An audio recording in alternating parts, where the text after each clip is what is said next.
Well, 1 John, in rapid succession, we've only got 5 left here. 23rd book of the Bible is 1 John, Christ is our fellowship.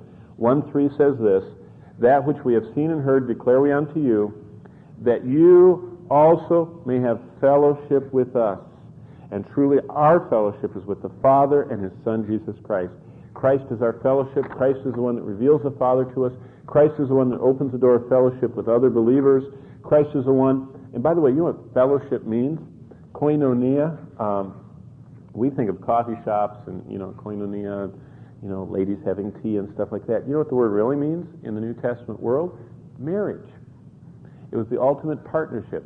You would be koinonia. You would be married. You would be sharing the ultimate partnership.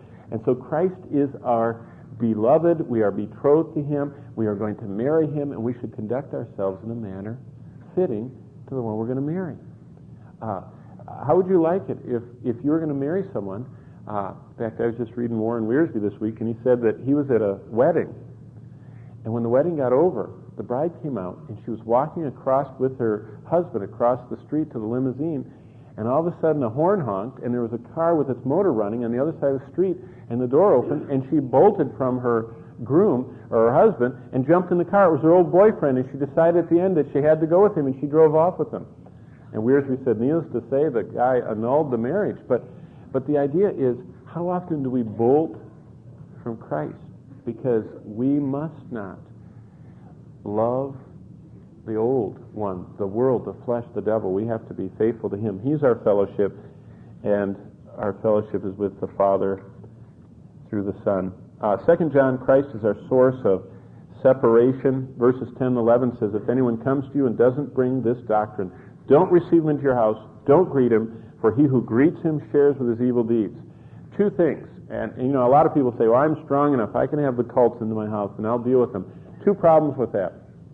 One is that the cults, when they get into your house, all they do is go to the next house, and they say, Clyde just let me into his house, can I come talk to you? And they'll go, wow, Terry's a nice guy, I guess if you listen to him, maybe I should too. See, they'll use anything for evil. The second thing is, they love to sow seeds of doubt. You might be witnessing to them, but they will throw out their seeds. This spring we planted our garden, and the kids were helping me. And when I wasn't looking, they took their little packages of seeds, and they didn't think I'd notice. And they were poking their fingers and making their names and putting seeds in them. Well, about 3 weeks later, guess what? They all sprouted in pictures of initials and names and curlicues in the middle of the rows and everything. Those seeds that are planted sprout. And just like when you're young, if you sow seeds to the flesh, they'll reap a crop of corruption. So if you allow the false teachers to throw their seeds of doubt in, at times of weakness, at times of spiritual battle, all of a sudden those seeds of doubt start bearing fruit. That's why he says, don't even let them into your house. He says, don't even greet them. In other words, greeting them and saying, hi, how you doing? You just say, in fact, did you know that John, who wrote this, the number one heretic of his day, his name was Cerinthus. He lived in Ephesus.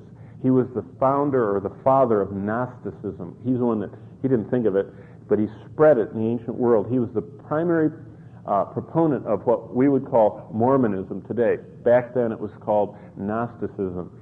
Today it's Star Wars and Mormonism and a lot of other stuff, but it's this idea of eternal good and bad, and you can become a god and all that junk. Well, Cerinthus taught all that. And John, as a 90-year-old man, was taking a bath. They didn't have home bathtubs. They took public baths, men's side, women's side, and they went in this big hot tub and took their bath. And he was in taking his bath when Cerinthus came and took off his towel, and it says that John jumped from the bathtub and ran screaming out of the bathhouse and said, I will not be in the same bathhouse as that Antichrist. Of course, he wrapped a towel around himself. Don't worry. But see, that's why he wrote this.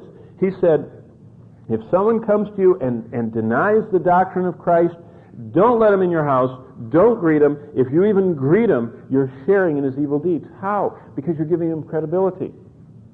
When those Christ haters come down our road, I go out to the doorstep and meet them and say, we're not interested. I'll share the gospel, but I will not debate this with you.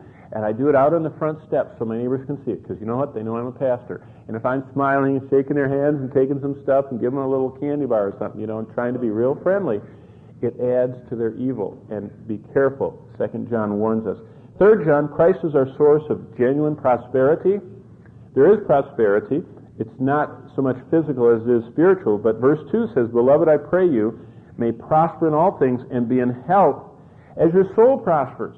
What he's saying is, what God prospers most is your soul. He says, I wish your body and your checkbook would catch up with it, but don't worry about that. You'll get it later. True prosperity is, in verse 3, For I rejoice greatly when the brethren came and testified to the truth that is in you, that you walk in the truth. True and genuine prosperity is walking in the truth.